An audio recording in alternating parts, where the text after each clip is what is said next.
What's happening, everybody? Tyrone Bowman live. It's now time for global news. Let's get the conversation, analysis, and commentary started. So, welcome to everybody in America, around the world, and all points in between. Got a lot of ground to cover tonight, so let's get down to business. First of all, I want to say thank you to everyone who have subscribed to Tyrone Bowman Live. We have 2,970 subscribers. Hopefully, we'll have 3,000 before the week is over. And also, if you like what we're doing here on this channel, kindly subscribe to the channel, and I'd appreciate your subscription. And also, if you'd like to support us at the channel, the CashApp information, it's in the comments section. So let's get down to the business of business.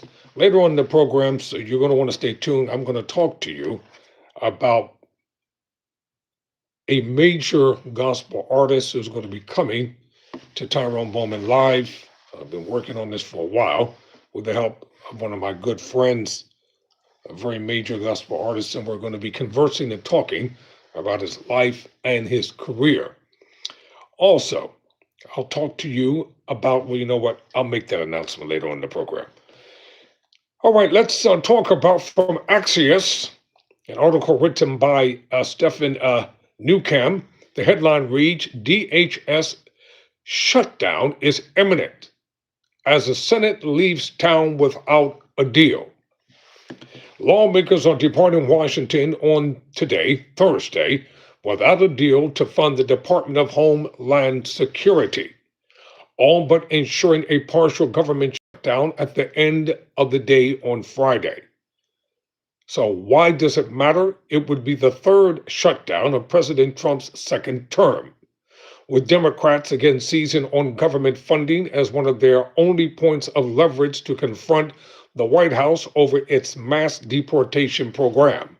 Despite 2 weeks of negotiating, Democrats said Thursday they were no closer to a deal with Republicans to avert a shutdown. Democratic leaders are demanding reforms to ICE. The standoff over funding for DHS started after a string of federal law enforcement shootings in U.S. cities this year, particularly the killing of 2 American citizens in Minneapolis in January, Renee Nicole Good and Alex Petty. The DHS shutdown may impact airport travel, disaster response, and cyber monitoring starting Friday, Axios Herb Schreiber writes. So the high tensions in Washington and lawmakers' upcoming schedule make it hard to predict when a partial shutdown might end. Both the House and Senate are set to be away from Washington next week for a congressional recess, and many senators are departing for Germany on Thursday for the Munich Security Conference. Senate Democrats on Thursday rejected multiple attempts from GOP leaders to pass a short-term funding bill for DHS. Democrats have said they won't vote for any DHS funding without ICE reforms, but Republicans included $75 billion in funding for ICE in their massive reconciliation package last year, meaning the agency will still have funding despite the shutdown.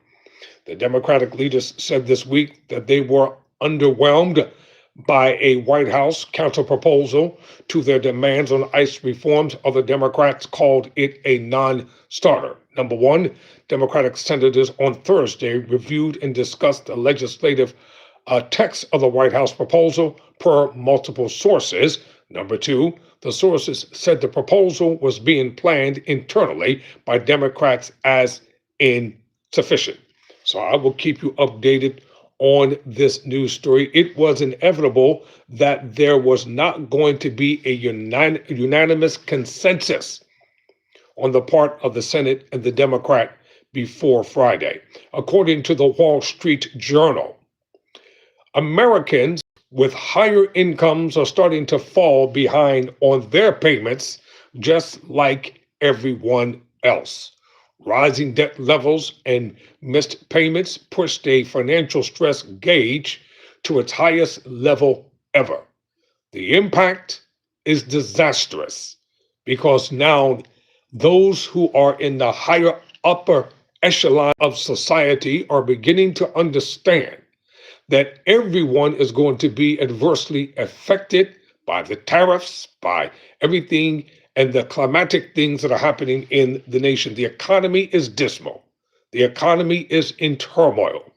As more Americans fall behind on their mortgage and credit card payments, a new report sheds light on how financial stress is spreading beyond the lowest income borrowers. While credit counseling agencies typically help low income people restructure their debt and avoid bankruptcy, now people who earn higher incomes have been walking through their doors, according to the National Foundations for Credit Counseling. This is nothing new. Wealthy people have been filing bankruptcy for years. They've been restructuring and reorganizing just like everyone else, especially within corporate America. So the Wall Street Journal attempting to make it seem like those who are mired in poverty are the only ones who have to deal with debt reconciliation, they're wrong. Everybody at some point in time during the course of his or her life will feel the impact of what it means not to have enough money to be able to pay their bills. The average client seeking help from credit counseling agencies across the country now makes about $70,000 a year, with unsecured debt levels approaching $35,000 on behalf of their annual income, according to the NFCC. Before the pandemic, the typical client enrolled in counseling made about $40,000 a year and carried $10,000 in unsecured debt, or roughly 25% of their annual income. Clients have rising debt to income levels, and more are falling behind on payment plans. Those colliding factors push NFCC's gauge of financial stress to its highest level since the nonprofit group began tracking consumer health in 2018. NFCC expects that its financial stress forecast, which weighs payment trends from consumers already in counseling against broader economic indicators, will climb in the current quarter. Quote, "We are seeing a disturbing shift from discretionary debt to survival debt," said Mike Croxon, chief executive of the NFCC. The increasing number of missed payments by existing counseling clients is particularly concerning, Croxon said, because those borrowers are already on structured repayment plans with fixed monthly payments based on budgets designed to be manageable. The reason why people are having a hard time because they don't have the money. It doesn't take a genius to figure this out. People are having a hard time paying their bills. They're having a hard time keeping up with gas, electric, rent. They're having a hard time just making ends meet. And those who are in the six-figure digit incomes, most of them are living beyond their means. And that's why they're having a hard time. People keep thinking, I don't know why they keep listening to the rhetoric coming out of Washington, D.C., telling them that everything is fine, the economy is fine. The economy is not fine. Joblessness is not fine. Over 2 to 3 to 4 million people are without jobs or employment in America. Out of those, can you imagine how many are dealing with unemployment compensation packages? The restructuring plan that they're talking about is for the wealthy at this point in time. What about the average consumer? What about the average person that has 1 or 2 cars because they have a two-parent household and they have to have 2 cars, one for work and one for making sure the children get back and forth, taking care of doing the things that they have to do? What about people who are working overtime all the time? This is real, y'all. Let me give an example.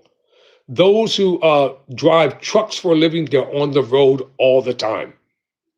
Those who work for Amazon and UPS, they're on the roads all the time. Those who work for Prime, the average person that works for Walmart, they're not making a lot of money, and they have so many restrictions attached to them while working for Walmart. It's crazy. They don't want them to take breaks. They don't want them to get tired. They want them to be robotic all the time.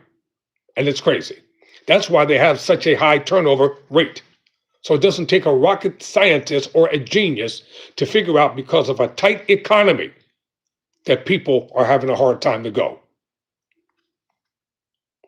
A separate new report this week from the Federal Reserve Bank of New York shows that U.S. households' debt in some form of delinquency rose to 4.8% in the fourth quarter, the highest level since 2017. Lenders can start reporting loans as delinquent once payments are at least 30 days past due. Well, some folks say, you know what? You'll get it when you get it. You'll get it when I get it. That's how people are dealing with stuff right now. Many banks and analysts have played down that increase as a return to pre-pandemic norms, but the federal data also show a worsening concentration of stress among lower income borrowers. Always talking about people who are living in poverty. In the credit card and auto loan categories, serious delinquencies are near highs last seen in the aftermath of the 2008-2009 financial crisis. That's when Obama was in office, and he had to come up with a insolvency plan to help save the auto industry, the banking industry, and the economy, all on the shoulders of a young man when he took office, because the previous administration before him wrecked the economy. The Democrats are always cleaning up Republicans' mess. Some 13% of people who took out Federal Housing Administration mortgages aren't current on their loans, an increase from a year earlier, according to a report from ICE. The financial services company formerly known as Intercontinental Exchange, FAH loans are typically geared toward first-time buyers. There has been a big increase in FHA loans entering foreclosure. The data run counter to other signs of economic strength. The Bureau of Labor Statistics reported the strongest job growth in more than a year last month, and consumer spending rose 2.7% in 2025. For who? It didn't rise among everyday people. They have to be talking about the wealthy and the powerful and the politically connected, because the average person is having a hard time making ends meet every single day. You know it, and I know it. But listen, somebody has to be the prognosticator of truth and just tell it the way it is, without sugarcoating it, without making it sound pretty, without making it sound glossy. So, still, credit counselors say there is economic frugality developing within many households. Several nonprofit counseling agencies, including Consolidated Credit and Money Management International, reported double-digit enrollment last year. These agencies provide one-on-one financial reviews and structured repayment programs in which creditors reduce interest rates and consolidate debts. In many cases, accounts in these managed plans are often reported as current rather than delinquent. Mutual signs of strain in traditional economic metrics. Traditional credit models also may no longer fully reflect how distressed borrowers behave. Let me ask you a question tonight. Are you stressed out? Are you worried about money? If you don't have any money problems, then don't comment in the section. I want to know from people who have money problems. Individuals who are doing everything that they can. They're jockeying. They're trying to save. They've tapped into emergency savings. They don't know what to do anymore because they've done all that they can. So about a third of borrowers seeking counseling have fallen behind on their bills. No kidding. This is real. This is coming from Politico. A judge orders of the Trump administration to help dozens of deportees return to the U.S. Good luck with that. The judge said the hasty deportation process has violated migrants' constitutional rights. This article was written by Josh Christine and Kyle Cheney. A federal judge ruled today that the Trump administration must facilitate the return to the U.S. of some alleged Venezuelan gang members who were unlawfully deported last March after President Donald Trump invoked the centuries-old Alien Americans Act to expel them from the U.S. Chief U.S. District Judge James Boasberg ordered the administration to pay for airfare and provide documents to facilitate travel for any of the 137 deported men who are currently outside Venezuela. He emphasized that any deportees who choose to return will be taken into custody upon arrival, likely limiting the number who take up the offer. That's dumb. They've already been deported. Why would they want to come back in shackles and handcuffs? Why would they want to be dragged and humiliated and locked up and thrown in a cell and being abused verbally and sexually? Why would they want to go through all this anguish and heartache and unnecessary trauma with the cameras following them every step of the way? They've already been deported, and I don't think they want to come back to the U.S. to deal with the shame and humiliation that they've already been exposed to. It makes no sense. So this is a dumb ruling by the judge, and the judge already knows that once a decision has been made by the Trump administration, they're not going to comply with the judicial order. Boasberg attempted to halt the deportations last March, saying the administration had appeared to violate the men's due process rights by labeling them deportable gang members without giving them opportunity to contest these accusations. Well, they were going to be deported anyway, sir, whether they contested it or not. Once the decision is made for deportation, it's going to happen. And this is what a lot of people really don't understand. They underestimate what decision means.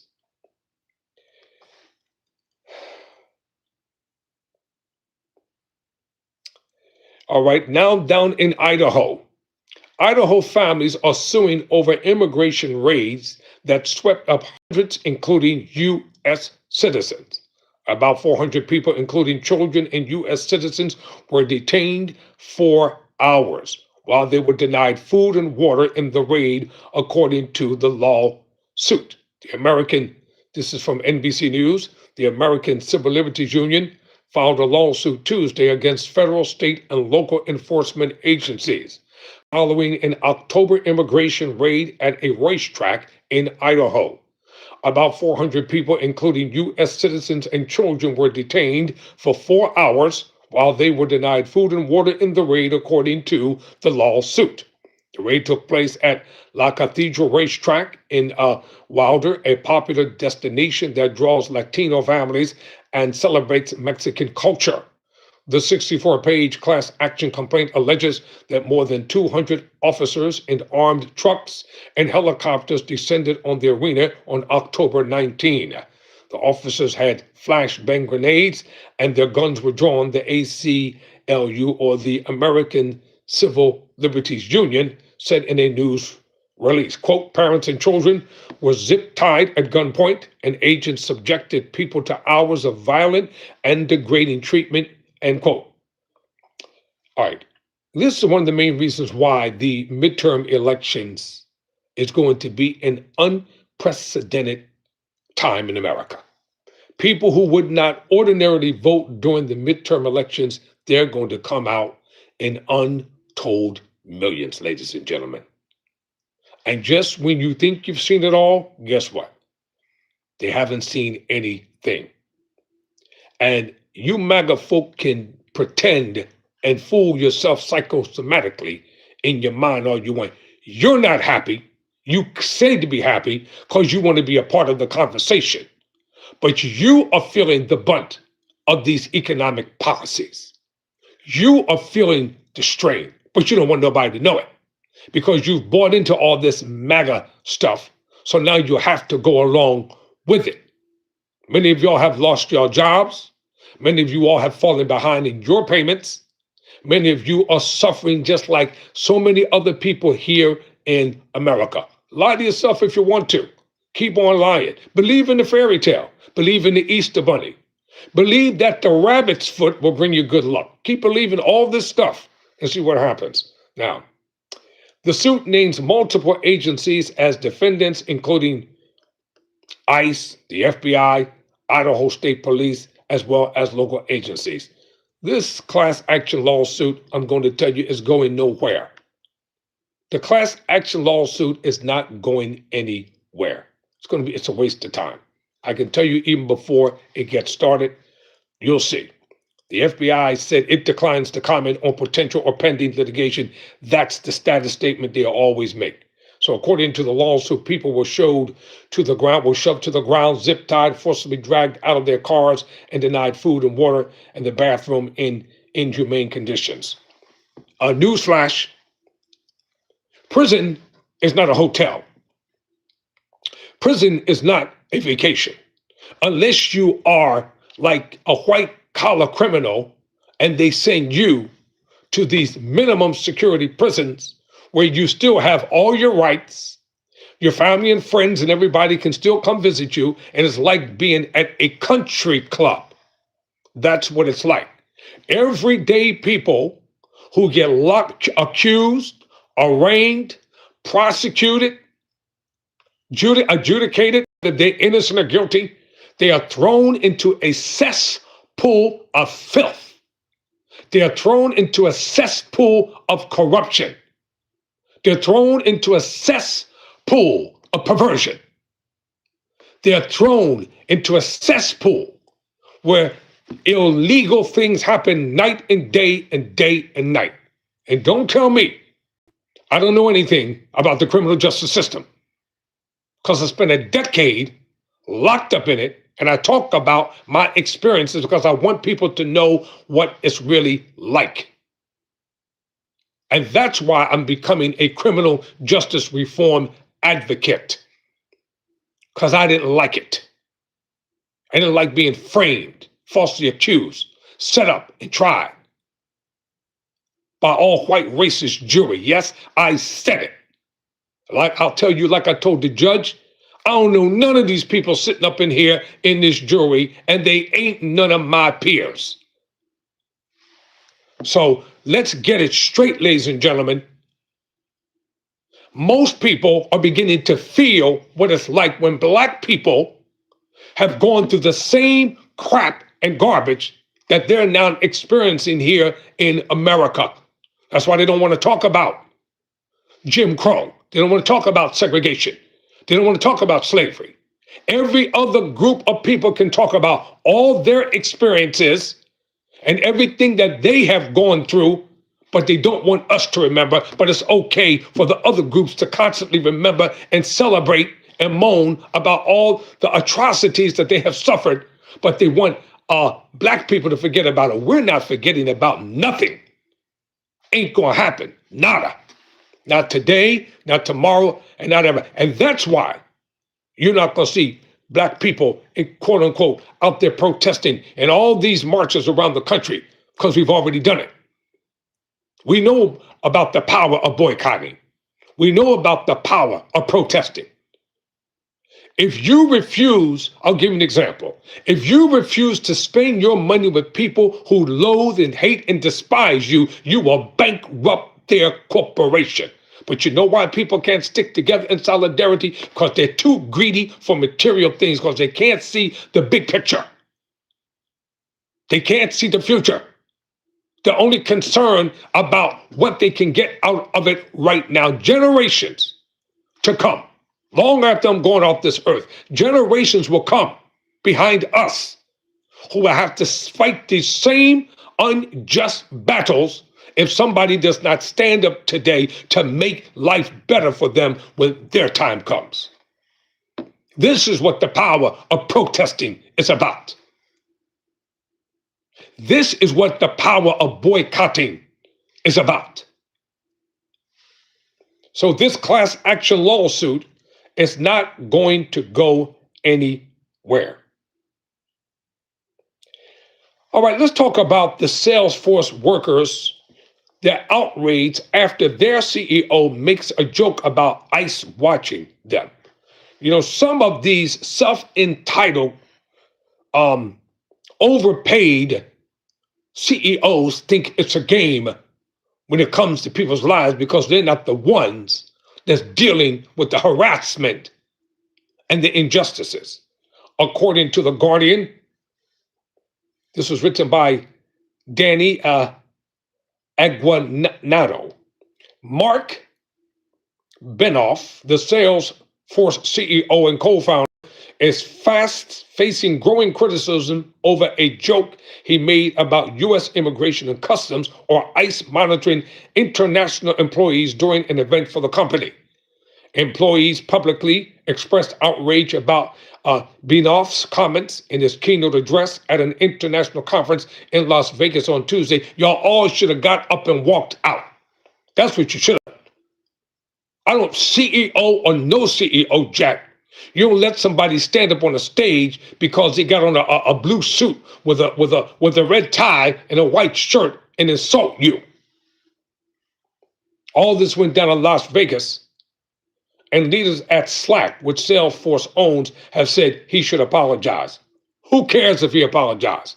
These people, they're self-centered and egomaniac. Benoff reportedly asked international employees to stand before joking that ICE agents were present and monitoring them, drawing boos from the crowd. Several employees told media outlets, including Wired and 404 Media, a recording of his speech published on an internal Salesforce site was edited to cut his remarks about ICE. Business Insider reported. You punk, you. Yeah, you punk, you. You self-centered, egotistical punk. If you were bold enough to say it on stage, then you should have let it stay in the speech. Pretending that you didn't say it by editing it out of your speech doesn't negate the fact that you said it to begin with. These people who lead these corporations are corporate cowards. And when you see them in person, you can't even believe that it's really them. You're like, this is the person who's leading this multi-billion-dollar corporation? This little runt right here with the big mouth behind a computer, behind an iPad? You must be kidding. The incident comes as hundreds of Salesforce workers reportedly plan to urge Benoff to denounce ICE and cancel future business with the agency. Wired and CNBC reported he's not going to do it. All these billionaires stick together. They're one of a kind. They're all part of the same club. Did you hear what I said? They all stick together. They're one of a kind. They're all part of the same club. They're all in solidarity because money and greed are their gods. And they're not going to take a dime of it with them when they die. But money and greed are their gods. They're not concerned about the poor. They're not concerned about the poverty-stricken. They're not concerned about those that are the least among us, quote, close quote.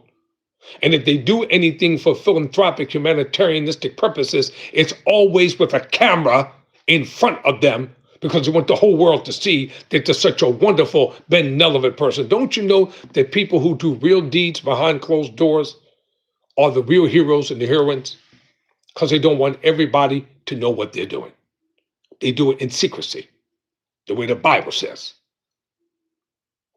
Much like other billionaires, Benoff's politics appear to have taken a marked turn in Trump's second term. He, for years, was closely aligned with some liberal causes, including a 2018 measure in San Francisco to tax large corporations in the city and to fund homeless services, and in the interview with The Guardian, criticized billionaires for hoarding their wealth. Last fall, Benoff told the New York Times he fully supported the president and said Trump should send National Guard troops to San Francisco before apologizing and walking those comments back. His company, which has long had contracts with ICE, has sought to increase its business in the agency. Now he faces outrage within his company and others with ties to Salesforce over his recent jokes about ICE, international employees, about not understanding Bad Bunny's recent Super Bowl performance. Employees have condemned his comments on Slack and Linkendale. Did I tell you all these people are birds of a feather and they flock together? It's all about money. I said it's all about money. That's all it's about. At the end of the day, you have to be concerned about your own financial health. No one's coming to rescue us. No one's coming to save us. There will be nobody in a white suit riding on a white horse like in the movies, coming into town and rounding up all the bad guys and locking them up in prison. It's not going to happen. You and I should not put any trust in any preacher or any politician. Don't do it.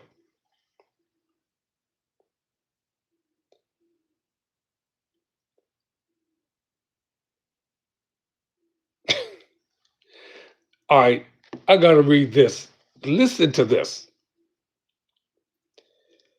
According to the Associated or APnews.com, Jeannie Pereiro, the U.S. Attorney for the District of Columbia, has filed a $250,000 negligence lawsuit against her suburban hometown north of New York City and a power utility after claiming she tripped and fell while out walking.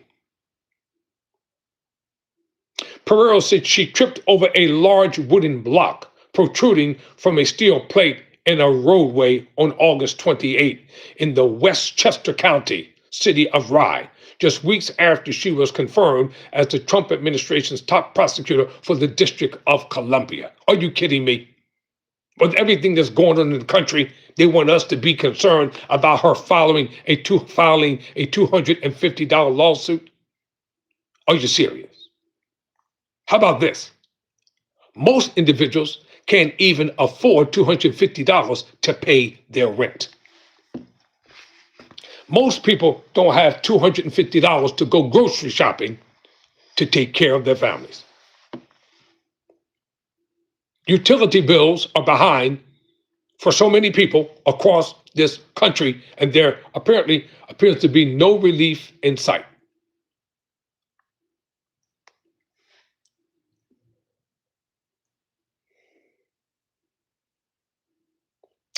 Now, over in Mexico, Mexico freezes Miss Universe co-owners' bank accounts during an organized crime investigation. According to APNnews.com, this was written by Fabiloa Sanchez. Mexico's anti-money laundering office has frozen the bank accounts of the Mexican co-owner of Miss Universe as part of an investigation into drugs, fuel, and arms trafficking, an official said Friday. The country's financial intelligence unit, which oversees the fight against money laundering, froze Mexican businessman Raul Rocha Cintu's bank accounts in Mexico, a federal official told the Associated Press, on condition of anonymity because he was not authorized to speak. The action against Rocha Cantu adds to mounting controversies. For the Miss Universe organization last week, a court in Thailand issued a warrant for the Thai co-owner of the Miss Universe organization in connection with a fraud case and this year's competition won by Miss Mexico Fatima Bosch. They face allegations of rigging the pageant. No kidding. All this crap is rigged. Pageants are rigged. Football games are rigged. Baseball games are rigged. Basketball games are rigged. Look at the gambling industry. You know how many people lost millions and hundreds of billions of dollars over this past weekend over pigskin being chased up and down the field? FanDuel and all these people, they lure you into gambling. They show you some half-naked, anorexic-looking woman pretending to be eating with two big black guys pushing her down the field, trying to get you to take your money to gamble. And they fall for the bait, hook, line, and sinker. Or they have Kevin Hart advertising for FanDuel, early bird winner, chicken dinner, where he has different characters to lure black people into spending money that they don't have. And you're wondering why people have such a gambling addictive habit. You're never going to win the big ones because they're not going to let you win. It's all rigged. The money that people spent on betting on the game, they could have paid some bills and lived comfortably with their families. And that's the plain truth. At the end of the day, when you lose, you lose. Do you really think you're going to go to a casino and win 10 to 20 to $30 million and walk out the door? They're not going to let it happen. Casinos are in business to make money, not to lose money. They lure you in with entertainers. They lure you in with drinks. They lure you in with all smoke and mirrors. That's all it is. And everything in these casinos is overpriced anyway. So the Miss Universe organization did not immediately respond to an email from the AP. Mexico's federal prosecutors said last week that Racha Cantu has been under investigation since November 2024 for alleged organized crime activity, including drug and arms trafficking, as well as fuel theft. In November 2025, a federal judge issued 13 arrest warrants for some of those involved in the case. But on December 26, 2025, another judge issued a definitive suspension of the order, which halts authorities from taking action against Rocha Cantu that could cause irreparable harm to his rights while the case is involved. Rocha Cantu's Legal Holdings Group USA owns 50% of the Miss Universe shares. The organization's other 50% belongs to JKN Global Group Public Company Ltd, a company owned by Jacaphone, quote, and, end quote. Ladies and gentlemen, the more people hear stuff, the more it's hard to believe. So what about the U.S. federal immigration officer who's been charged with harboring an undocumented person? An officer alleged to have had a romantic relationship with the daughter of a man listed as his brother in the investigation. Victoria B. Kempfis. She wrote this article. A federal immigration supervisor who allegedly lived with his undocumented girlfriend has been charged with harboring an undocumented person, Texas federal prosecutors said on Wednesday. Andreas Wilkinson's alleged romantic relationship with the woman caught the eye of authorities last spring. Authorities later received information indicating the woman was Wilkinson's niece, according to a criminal complaint. On April 23, 2025, the U.S. Customs and Border Protection's Office of Professional Responsibility received information from Homeland Security's investigations that Elva Edith Garcia Vallejo, a non-immigrant, was residing in Laredo, Texas, without legal authorization. The complaint alleges, additionally, the information indicated that Garcia was living with her boyfriend, supervisory officer Andreas Wilkinson, who was aware of her unlawful status in the United States. If that ain't the kettle calling the pot black. What hypocrisy. What deceit. What deception. On 14th of May 2025, CBP's OPR received law enforcement data research indicating that Garcia Vallejo is SCPO's Wilkinson's niece. It says, the complaint states, is the daughter of a man whom Wilkinson listed as his brother in his 2023 background investigation. So he lied. Isn't that punishable for about 5 to 10 years in prison from somebody else? Just an ordinary person? Wouldn't they get locked up and get major time for it? Wilkinson, who is 52, allegedly gave her financial support. You notice they keep using the word alleged, such as housing, credit card assistance with financial obligations, access to a vehicle and vehicles registered in his name. Authorities said Wilkinson's attorney did not immediately respond to requests for comment on prosecutors' allegations. Of course, they're not going to respond with a comment. I'm going to go over to Canada because something major went down in Canada that I think is worth talking about.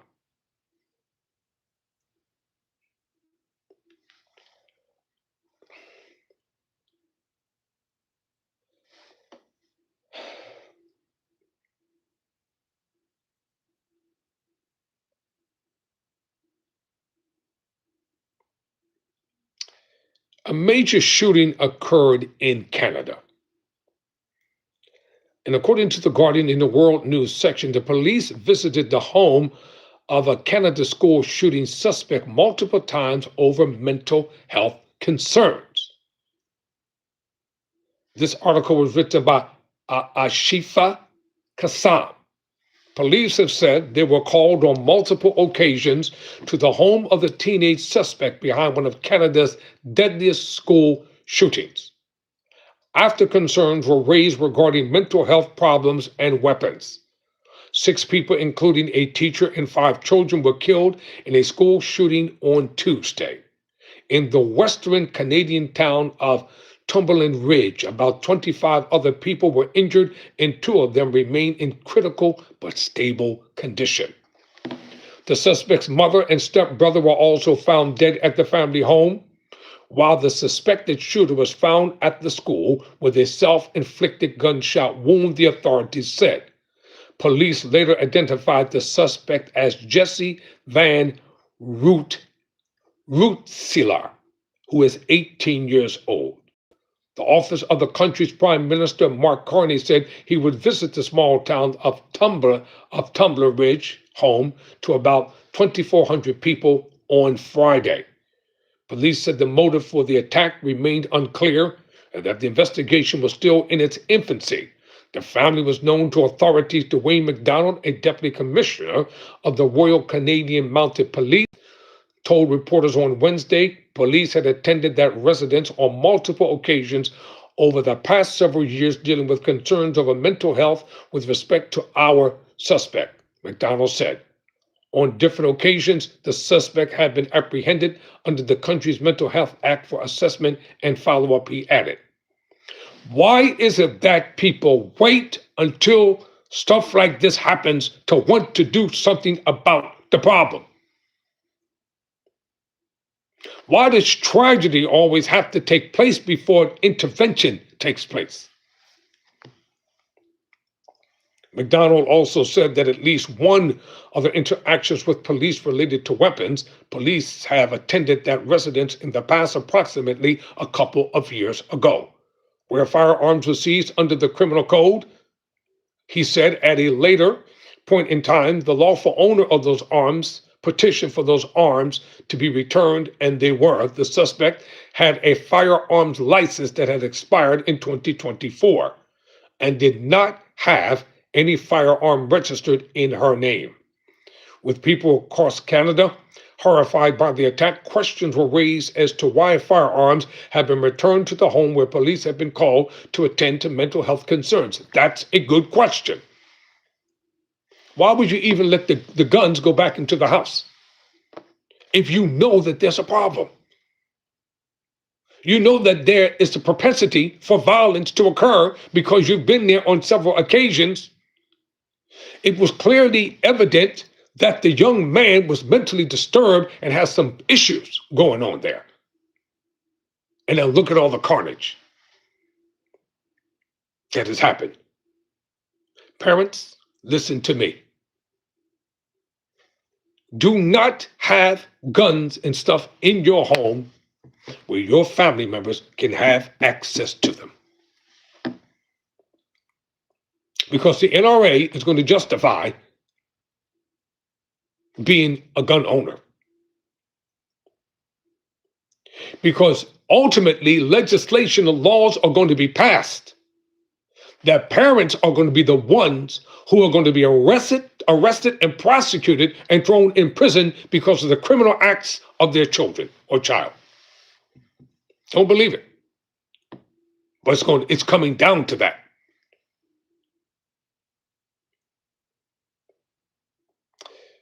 The former RCMP officer Sherry Benson Poduchuk told the Canadian Broadcasting Corporation, or CBC, that for police to proceed differently, Canada would need to change its laws to allow officers to seize firearms if they spot them while carrying out a mental health check.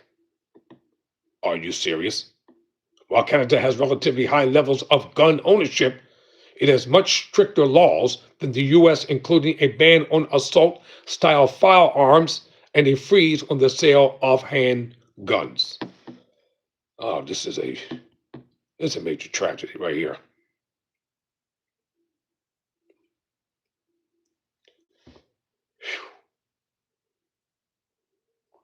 it it doesn't. All right, I want you to. I got to do this update quick. Okay, according to ABC News, what we know about the victims of a Canadian high school residence. So at least 8 people were killed in British Columbia, according to police. Victims have begun. I'm sorry, I meant to give credit to Mary K. Katas for this article. Victims have begun being identified in the mass shooting that occurred in a small community in Canada's British Columbia province. At least 8 people were killed, most of them at school on Tuesday. 5 children and 1 adult were fatally shot at a Tumbler Ridge Secondary School, according to officials. All right, here's a picture of the first victim. Her name is Kylie Smith, 12. Zoe Benoit, 12. Ezekiel Schofield, 13. Look at this precious soul.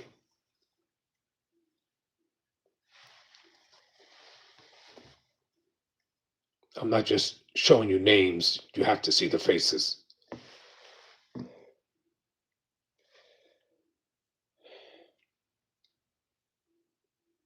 This is Zoe Benoit, who's 12.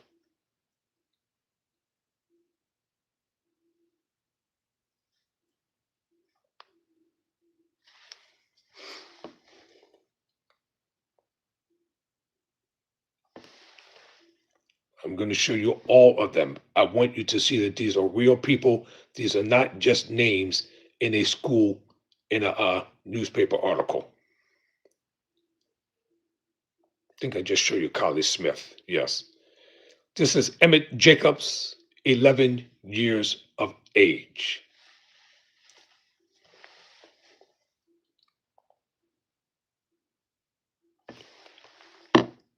All because somebody had mental health problems that they didn't keep in check. This is Abel Wansa, 12 years of age.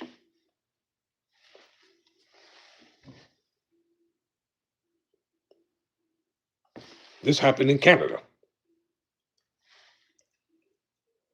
This is Ezekiel Schofield, 13 years of age.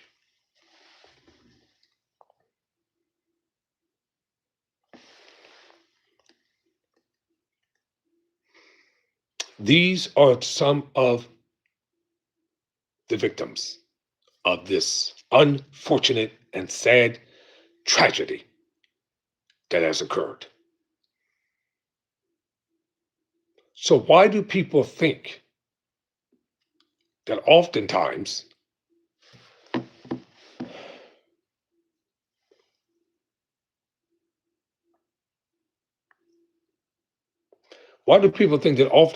that it is appropriate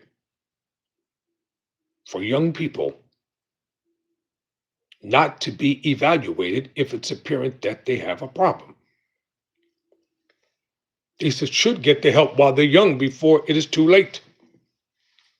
Because if they wait until it's too late and they become grown and they're sitting in a psychiatrist's office, then they go back into the person's past and find out that it's all because of problems that stemmed from when they were children.